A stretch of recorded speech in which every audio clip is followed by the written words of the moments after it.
It's 2 o'clock. Good afternoon. I'm Georgia Moylan with 2NURFM Hunter News. Calls to prevent the forced amalgamation of councils, including those in the Hunter, has not gained the support of the state government, with the coalition insisting merging councils is necessary to keep them financially viable. Greens MP David Shoebridge says claims made by the Minister for Local Government Paul Toole aren't supported by any evidence, and the financial drive to expand council areas is not a legitimate one. The Minister keeps repeating the refrain that local councils are losing $1 million a day. There's no evidence to support that claim, and indeed, the government's own independent reviews have found the overwhelming majority of councils financially sustainable with serious measures in place to deal with ongoing infrastructure costs. Indeed, the local government sector is on a more stable financial footing than the state or federal government. Moylan Council has announced its plans for the 2015-16 financial year. The budget has reached $110 million and allows for plans involving new indoor pool facilities, improved sports facilities and also the completion of the levee project.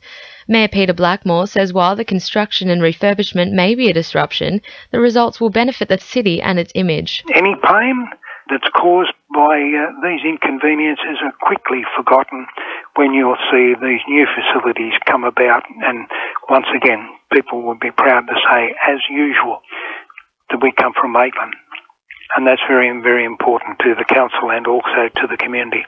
Tourism Hunter is demanding the state government do more to help them achieve their goal of 12 million visitors to the region in a single year.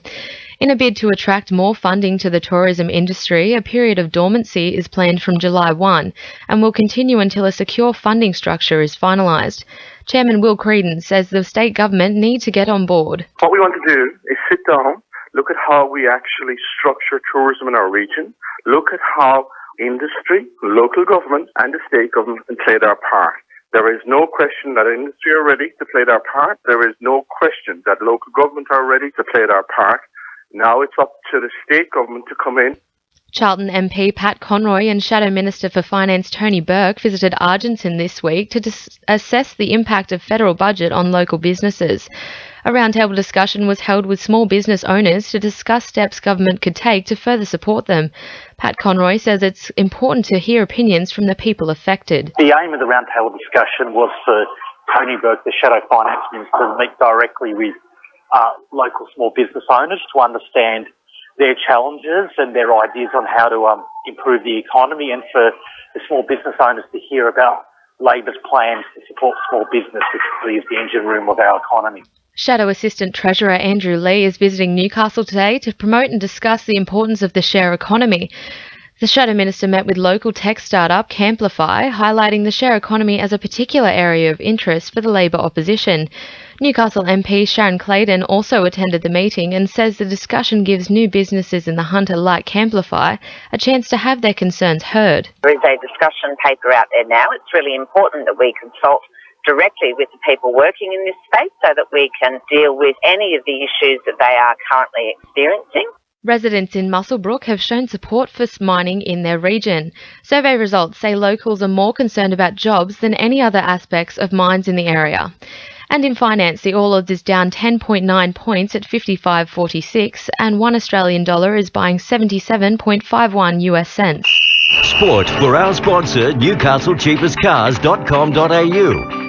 It seems the Newcastle Knights' Joey Leilua could be released from his contract much sooner than expected, with the centre departing the club as early as today. The Knights have been in secret negotiations with the Canberra Raiders over a possible swap deal, but are yet to reach a confirmed agreement. Newcastle Hunters basketball guard Susie Walmsley will be sitting out of tomorrow's match against the Sydney Comets after breaking her finger in a training mishap this week. The 24-year-old is expected to be sidelined for 4 to 6 weeks, but is hopeful of returning in time for the playoffs. The Newcastle Jets are making engaging the Hunter community as one of the club's top priorities for the next 12 months. This week's forum highlighted the club's need to get the community on side and to make the Jets more accessible to their fans. And the Newcastle Steel will be playing their first ever home games in the Big Blast Indoor Cricket Premier League on Saturday, taking on Castle Hill and St Mary's in Thornton. That's sport. I'm Jonathan Mompson. 2NURFM News Time is 2:05.